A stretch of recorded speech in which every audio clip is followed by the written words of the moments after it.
കുഞ്ഞുമായി പുഴയിൽ ചാടി ആത്മഹത്യ ചെയ്ത കണ്ണൂർ വെങ്ങര നടക്കുതാഴെ സ്വദേശിനി റീമ മരിക്കുന്നതിന് മുമ്പ് ഭർത്താവ് കമൽ രാജുമായി നടത്തിയ ഫോൺ സംഭാഷണം പുറത്ത്. വെങ്ങര ചെമ്പല്ലിക്കുണ്ട് പാലത്തിൽ നിന്നും പുഴയിലേക്ക് ചാടുന്നതിന് മണിക്കൂറുകൾക്ക് മുൻപ് ഭർത്താവുമായി നടത്തിയ ഫോൺ സംഭാഷണമാണ് പുറത്തു വന്നത്.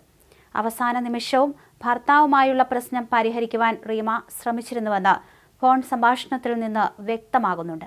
കുട്ടിയെ ഭർത്താവ് കൊണ്ടുപോകുമെന്ന് റീമ ഭയപ്പെട്ടിരുന്നതായും സംഭാഷണത്തിൽ നിന്ന് വ്യക്തമാണ്. പരസ്പര ധാരണയിൽ പിരിയാം. ഭർത്താവിന്റെ അമ്മയാണ് ജീവിതം തുലച്ചത്. അത്രയും വെറുത്തുപോയി. വിദേശത്ത് പോയി 1.5 വർഷമായിട്ടും കുഞ്ഞിന്റെ കാര്യം അന്വേഷിച്ചില്ല. എന്നെ വേണ്ടാത്തയാൾക്ക് കുഞ്ഞിനെയും വേണ്ട. കുഞ്ഞിനെ കാണാൻ എന്ന് പറഞ്ഞു വന്നിട്ട് പ്രശ്നമുണ്ടാക്കരുത് തുടങ്ങിയ കാര്യങ്ങളാണ് റീമ ഫോണിൽ പറയുന്നത്.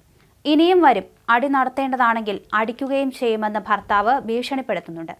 സ്റ്റേഷനിൽ പോയി സംസാരിക്കാമെന്ന് റീമ അഭ്യർത്ഥിക്കുന്നതും ജീവനുള്ളിടത്തോളം കുഞ്ഞിനെ നിങ്ങളുടെ കൂടെ വിടില്ലെന്ന് റീമ പറയുന്നതും ഫോൺ സംഭാഷണത്തിൽ നിന്ന് മനസ്സിലാകും. മാത്രവുമല്ല, അങ്ങനെയൊരു സാഹചര്യം വന്നാൽ കുഞ്ഞിനെയും കൊണ്ട് താൻ മരിക്കുമെന്ന് റീമ മുന്നറിയിപ്പ് നൽകുന്നുണ്ട്. റീമ: ഒന്നും വേണ്ട, രണ്ടിലൊന്ന് തീരുമാനിച്ചിട്ട് പോകാം. വെറുതെ എന്തിനാണ് അങ്ങോട്ടും ഇങ്ങോട്ടും നേരം കളയുന്നത്? എനിക്കിനി ഇതിന്റെ പുറകെ നടക്കാൻ കഴിയുന്നില്ല. കമൽ രാജ്: രണ്ടിലൊന്ന് തീരുമാനിച്ചോളൂ. സംസാരിക്കേണ്ട ആവശ്യമില്ലല്ലോ. നിന്റെ തീരുമാനം ഫോണിൽ കൂടി പറഞ്ഞോളൂ. റീമ: ഫോണിൽ പറയേണ്ട ആവശ്യമില്ല. വന്നാലും പോയാലും സ്വൈര്യം തരില്ല. കമൽ രാജ്: ശല്യമാണെങ്കിൽ ഒഴിവാക്കിയാൽ പോരെ, പ്രശ്നം തീർന്നില്ലേ? റീമ: അതിന് നിങ്ങളൊരു തീരുമാനം പറയണ്ടേ? കമൽ രാജ്: തീരുമാനം എന്താ പറയേണ്ടത്? ഞാൻ കുട്ടിയെ കാണാൻ വരുന്നതിന് എന്താ പ്രശ്നം? റീമ: അമ്മയുടെ അടുത്തേക്ക് കുഞ്ഞിനെ അയക്കില്ല. വൃത്തികെട്ട സ്ത്രീയാണ് അവർ. കുഞ്ഞിനെയും കൊണ്ട് ആത്മഹത്യ ചെയ്യും. പരസ്പര ധാരണയോടെ പിരിയാം. എന്നാൽ കമൽ രാജ് കുഞ്ഞിനെ വേണമെന്ന് പറഞ്ഞ് വാശി പിടിക്കുന്നതും ഫോൺ സംഭാഷണത്തിലുണ്ട്. റീമയുടെ ആത്മഹത്യാക്കുറിപ്പ് നേരത്തെ തന്നെ പുറത്തു വന്നിരുന്നു. തന്റെയും മകന്റെയും മരണത്തിന് ഉത്തരവാദി ഭർത്താവ് കമൽ രാജും ഭർത്താവിന്റെ അമ്മ പ്രേമയും എന്നാണ് കുറിപ്പിലുള്ളത്.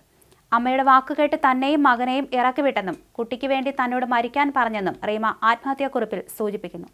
ഭർത്താവിന്റെ അമ്മ നിരന്തരം മാനസികമായി തന്നെ പീഡിപ്പിക്കുന്നുണ്ട്. നാട്ടിലെ നിയമവ്യവസ്ഥയിൽ വിശ്വാസമില്ല. ഒരു പെണ്ണിനും നീതി കിട്ടുന്നില്ല തുടങ്ങിയ കാര്യങ്ങളും റീമ ആത്മഹത്യാക്കുറിപ്പിൽ പറയുന്നുണ്ട്. കഴിഞ്ഞ ദിവസമാണ് റീമയുടെ കുഞ്ഞിന്റെ സംസ്കാരം നടന്നത്. ശനിയാഴ്ച അർദ്ധരാത്രിയിലാണ് റീമ കുഞ്ഞുമായി പുഴയിൽ ചാടി ജീവനൊടുക്കിയത്.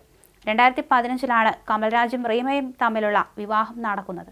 കഴിഞ്ഞ മാർച്ചിൽ റീമ പോലീസിൽ ഗാർഹിക പീഡന പരാതി നൽകിയിരുന്നു. എന്തായാലും വീട്ടുകാരുമായുള്ള പ്രശ്നം തന്നെയാണ് റീമയുടെ ആത്മഹത്യയിലേക്ക് വഴിവെച്ചിരിക്കുന്നത്. കുഞ്ഞിനെ വയറ്റിൽ കെട്ടിയാണ് റീമ പുഴയിലേക്ക് ചാടിയത്. പിന്നാലെ റീമയുടെ മൃതദേഹം കണ്ടെത്തുകയായിരുന്നു. പിന്നീട് കഴിഞ്ഞ ദിവസമാണ് കുഞ്ഞിന്റെ മൃതദേഹം കണ്ടെത്തിയത്.